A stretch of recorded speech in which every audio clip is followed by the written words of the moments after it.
Alam mo na Perena ang wangis ni Karkan. Ang bathalang may malaking utang sa akin. Kaya't maghanda tayo. Makakasama mo ko sa kahit na ano pang laban. Ibig ko magbantay dito. May nagtangkang pumaslang kay Hara. Hindi na ako papayag na mangyari yun. Mga anak na natin ang kanilang inuuna. Nais ko nang harapin at kalabanin si Karkan. Kasama mo kong haharap at makikipaglaban kay Gargan. Baka sakaling kayo ng magkakapatid ang makakadaig sa kanya. Pagdasal mo na kami magtagumpay. Higit na malakas ang loob na kung sino man ang nag-utos na ako ipapatay. Sa tingin niyo, kamahalan, sino kaya ang nag-utos? Malakas ang aking hinala na ang punong konseho ang nasa likod ng lahat ng ito. Ngunit kailangan ko ng katibayan.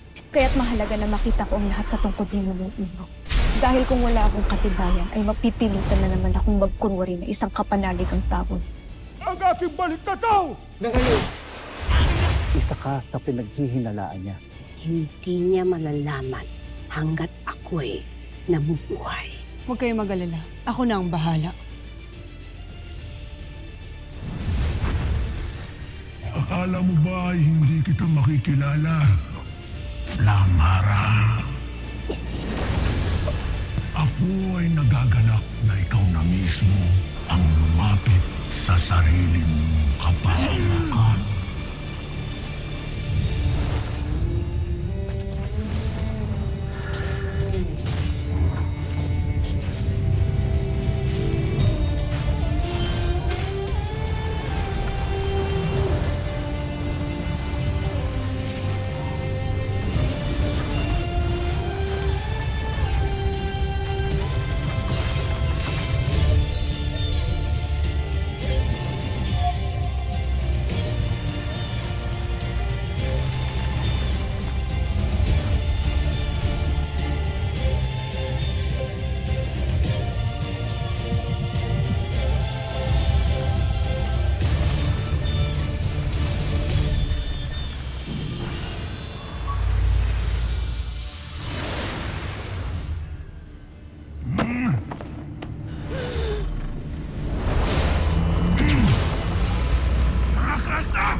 Lamara! Ano nangyari? Naroroon nga si Gargan. Nalaman niya kaagad na hindi ako si Saorka at kamuntikan niya ako mapaslang. Sadyang matalas at malakas ang masamang bathala. At lubhang makapangyarihan. Kaya't hindi ito ang tamang panahon upang lumaban tayo, kaya tayo na!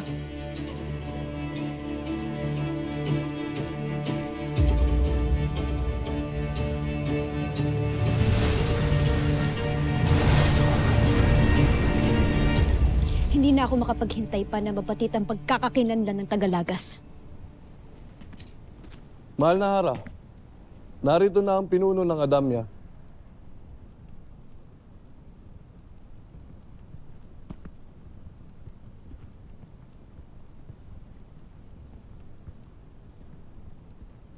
Mahal kong Arbeya, Nunong, nasaan ang iyong balintataw?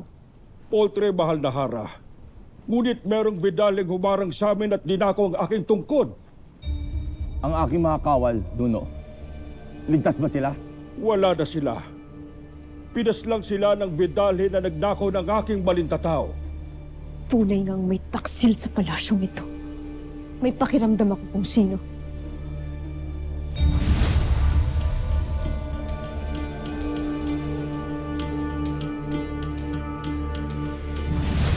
Punong tabon!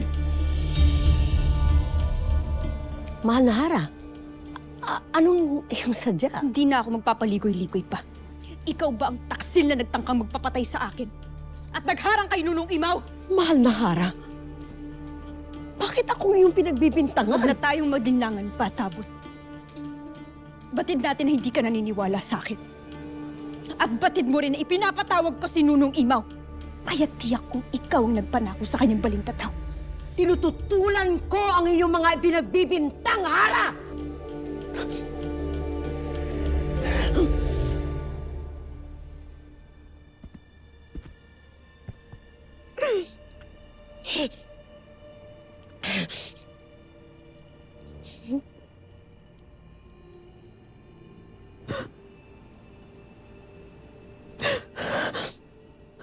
Maaring hindi tayo nagkakasundo sa maraming bagay, mahal na Hara.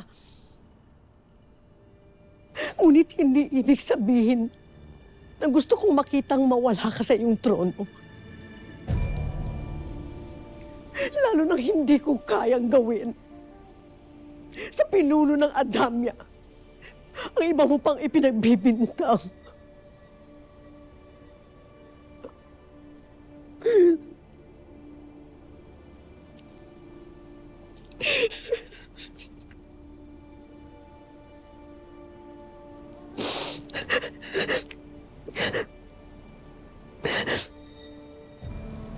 Sana nga.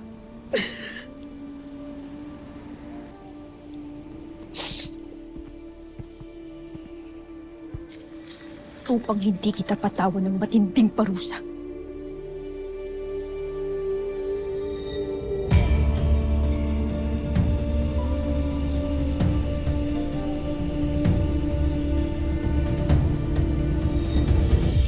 Hinalughog na namin ang malawak na kagubatan, ngunit Hindi niyo pa rin natagpuan ang kasumpa-sumpang si Mitena. humihingi ako ng tawad, Panginoon. Hindi maaaring makapagtago ng matagal ang suwail.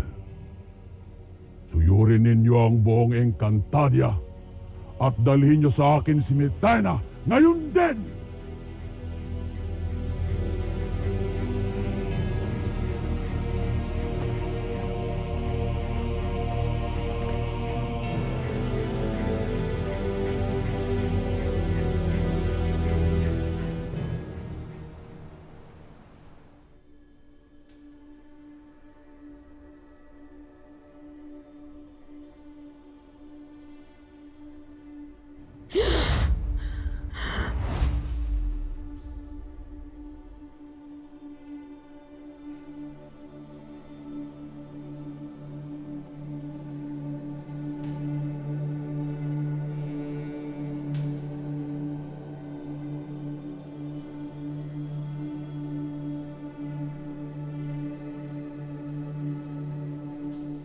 Avisala, mabutit gising ka na.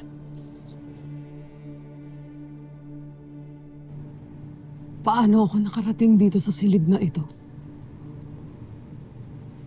Sino ang nagpakawala sa akin sa aking piitan? At nagdala sa akin rito?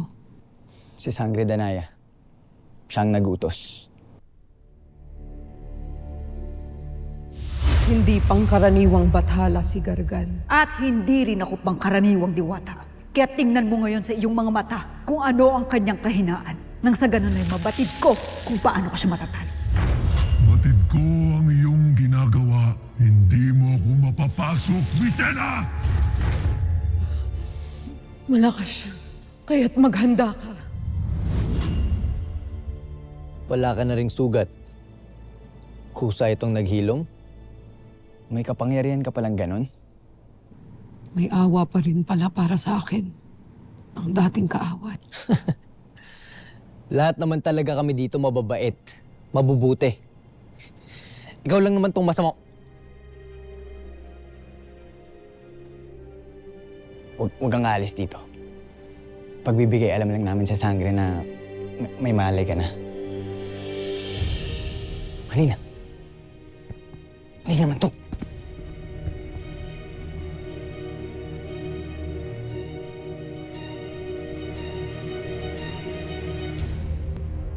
Pinagtataka nga namin ni Adamos kung bakit umurong ang mga retre sunduin si Terra. Pero hindi ko na nalaman pa ang nangyari. Dumating na ang mga retre. Ngunit ito'y umurong. Yun ay naaayon kay Adamos. Hindi ba't pinanood mo sa tungkod ni Nunong Imaw kung ano nangyari? Hindi namin yun nakita. Ngunit hindi na bale. Malalaman rin namin ito kay Adamos sapagkat magtutungo kami sa mundo ng mga tao ni Alena. Kung ganun ay, sasabay na ako sa'yo. Nang kasama ako. Tama ka, Danaya. Kailangan natin ipaglaban ang ating mga anak. Kaya't buo na ang aking pasya at hindi na magbabago pa. Sasama ako sa inyo ni Alena.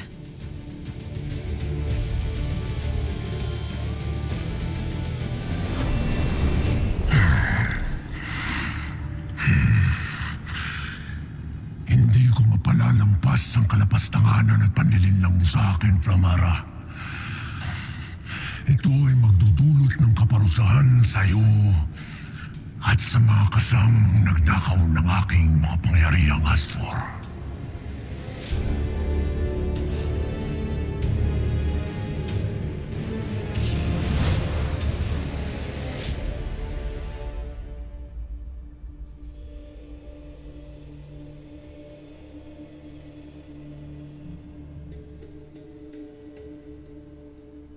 Ano kaya ang kapangyarihan ng setro na ito?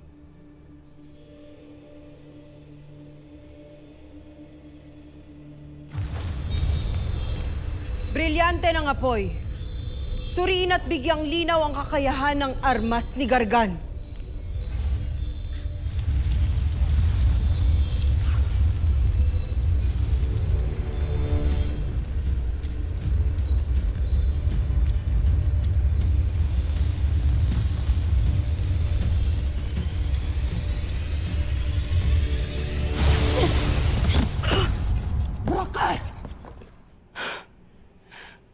Hindi nais ipaalam ng armas na ito ang kanyang kakayahan. Makabubuti para sa atin dali na lamang ito sa Encantadia upang ang mas nakatatanda ang magsuri nito. Ngunit sino ang magdadala ng armas na yan sa Encantadia?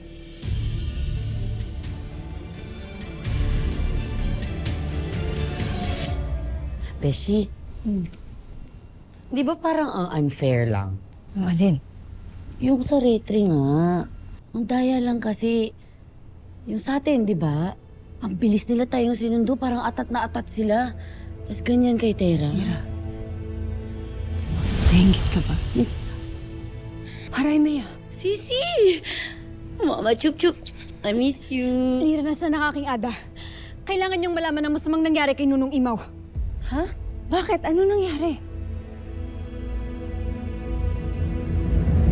Avisala Eshma. At nagbago ang iyong pasya. Hindi ko matitiis ang aking anak. At ang aking mga kapatid.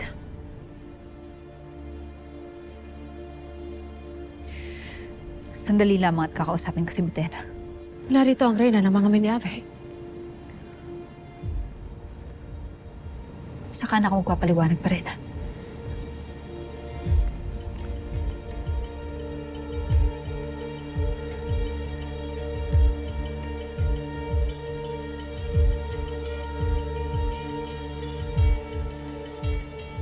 Paano napunta dito si Mitena?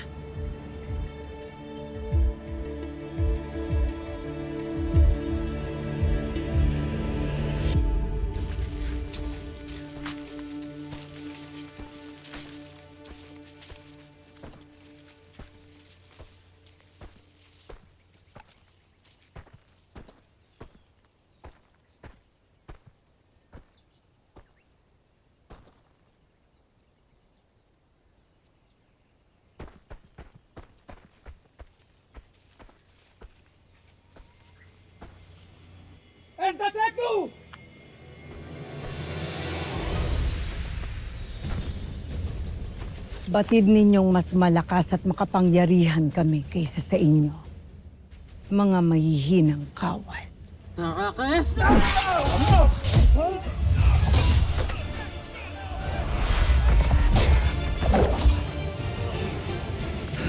Hindi kita sasaktan kung sasabihin mo sa amin ang aming hinahanap. Si Mitena. Naroon siya sa kastilyo at biyag siya ng mga sangre.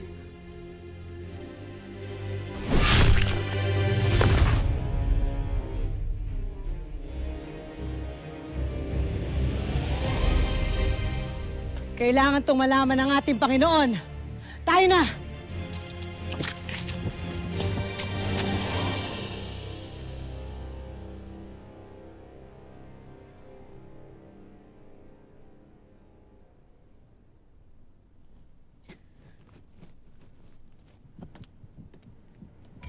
Mitena.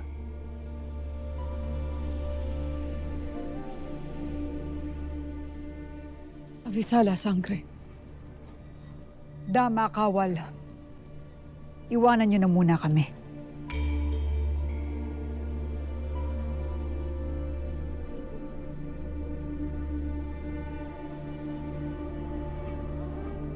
Ibig kong magpasalamat sa iyo sa ipinakita mo sa aking kabutihan. Ngayon ay namalas ko na kung saan nagmana ang iyong anak.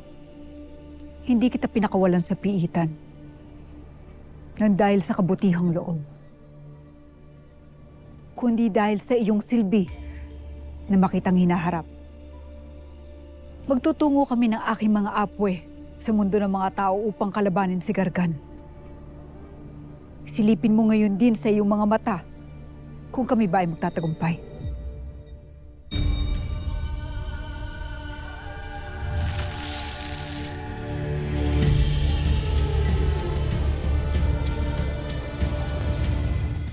Ikinalulungkot ko ang nangyari sa'yo, Nunong Imaw. Mas nanaisin ko pang masaktan na lamang at parusahan kaysa maagaw na naman ang bagay na pinakamahalaga sa akin. Kasalanan ko ang lahat ng ito, Nuno. Kung hindi sana kita ipinatawag, Hindi mo kasalanan ng anumang ginawa ng ibang masasamang nilalang, Armea. Huwag ka mag-alala, Nuno. Gagawin ni Armea ang lahat upang hanapin ang salarin at ang iyong balintataw. Ito ay isang pangako. Avisala Esma, Armea.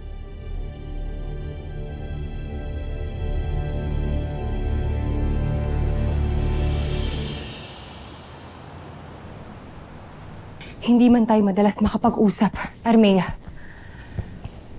Ngunit may mata at tenga ako sa Sapiro. Kaya alam ko ang nagaganap sa'yo. Hindi siya tunay na dinukot ng mga Miniyave. Mahal na Hara. Gawa-gawa lang namin yun ng iyong anak. Upang takasan ang pakikipag-isang dibdib kay Soldarius. Lalo't kapwa nila hindi iniibig ang isa't isa. Batid ko ding pinahihirapan ka ng iyong konseho sa pamumuno ni Tabun. Ngunit hinayaan mo pa rin naman na igang nais ng konseho na ako'y makipag-isang dibdib kay Soldarius. Armea, hindi na tulad ng dati na ang Sapiro ay kailangan pang pangasiwaan ng Hara ng Lireo. May sarili na itong kalayaan at kasarinlan. At hindi ako maaaring pumasok sapagkat maaari lang magdulot ito ng alitan at di pagkakaunawaan.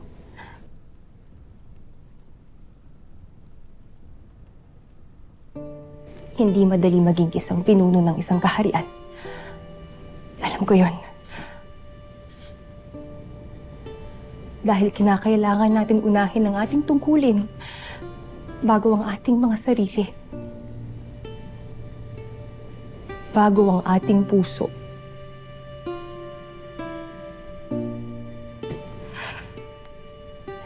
Nung ako ay kasing gulang mo, anak, pinangarap ko ding maging malaya.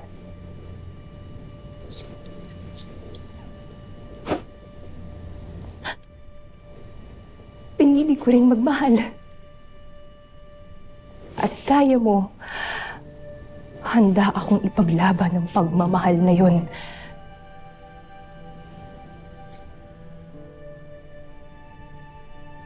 Alam mo ba kung bakit kita lubos na hinahangaan at ipinagmamalaki? Dahil batid mo ang iyong nais. At yun ang iyong lakas at tinig bilang isang Hara ng Sapiro. Walang didikta sa'yo. Iyo lamang yun.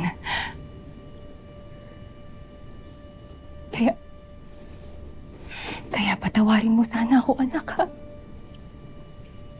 Patawarin mo kung hindi ko nagawang ipagtanggol ka sa oras na kinakailangan mo ako.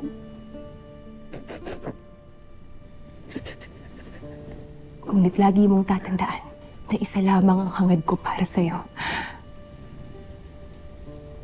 At yun ay maging isa kang mapagmahal na Hara ng Sapiro. Dahil ang pagiging totoo, yun ay katapakan din. Tatandaan mo yan, ha?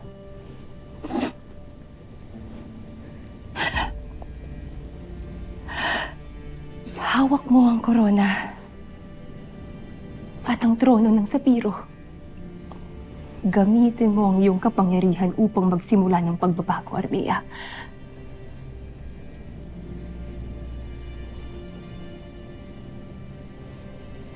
Patawarin mo ako, anak. Patawarin mo ako.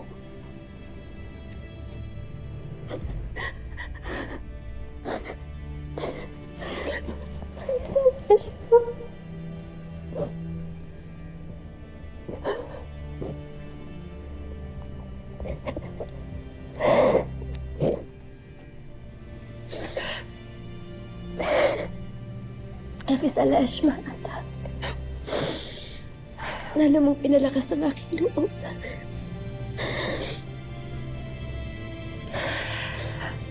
Ngayon ay dalawin mo ang mga labi ng iyong albing si Terra.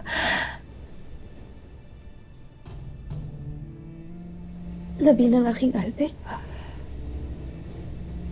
Bakit, Ada? Anong nangyari kay Terra? Namayapan na siya, anak. Pinatay siya ng itim na bathala. Kaya't puntahan mo siya at ibigay ang iyong pakikiramay.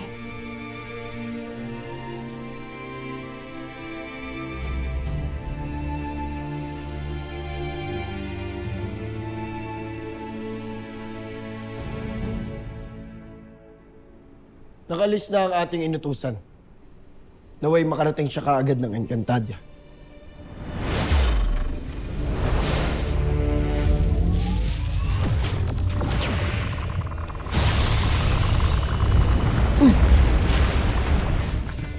Ano't yung manig ang paligid? Isa ba itong lindol o kagagawan lamang ito ng ating kaaway? Aking brilyante, masaging mo ang pananggalang sa tahanan ng mga sangre. Upang mapasok natin sila nang sa ganun mapuksa natin silang lahat.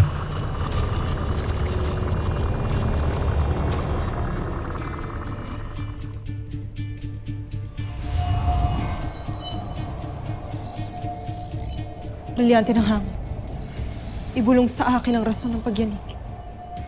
Mapapasok ko rin kayo. Hindi kayo makakapagtago sa akin. Si Gargan. Nasa labas si Gargan. Siya ang may kagagawa ng pagyanig na ito.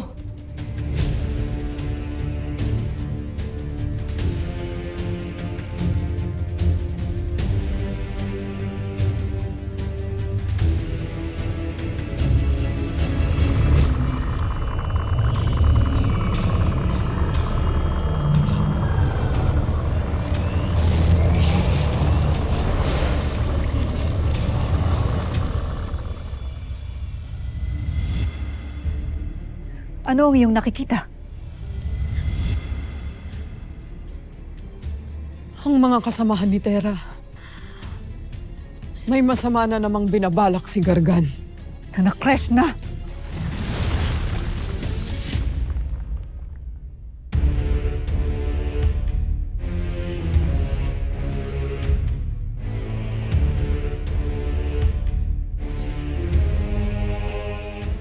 Tunay, Ada.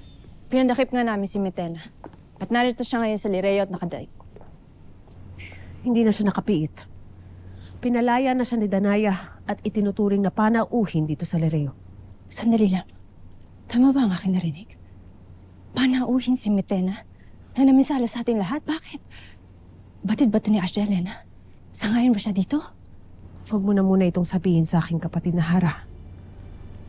Hanggat hindi natin batid ang tunay na dahilan ng iyong Ashti, Danaya.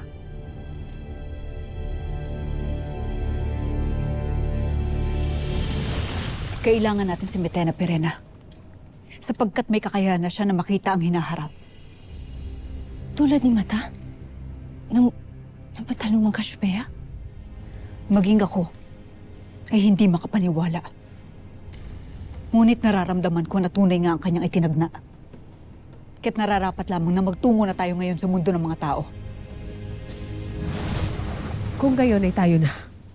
Handa na rin ako.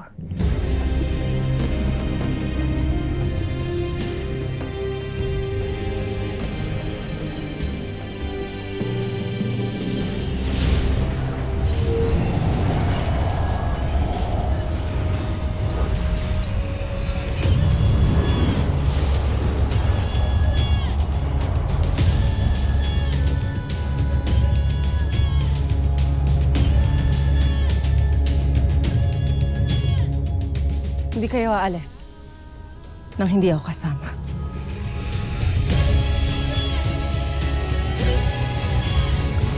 Sabihin mo sa aking mata, sino ang magtatagumpay sa labanang ito? Gargan! Hindi ka magtatagumpay. Kailanman ay hindi mananaig ang kasamaan mo! Mabibigo lamang kayong labanan ako, mga paslit. Kaunti na lamang at mapapasok ko na kayong mga inutil. At isusunod ko kayong kukulong sa loob ng aking brilyante, gaya ni Terra. Kailangan muli nating mapagkaisa para matalo natin ang pinakamalakas nating kalaban, si Gargan. Magaganap pa rin ang pangitain dati kong nakita. Nangangahulugan ba ito? Na mabibigo rin si Danaya?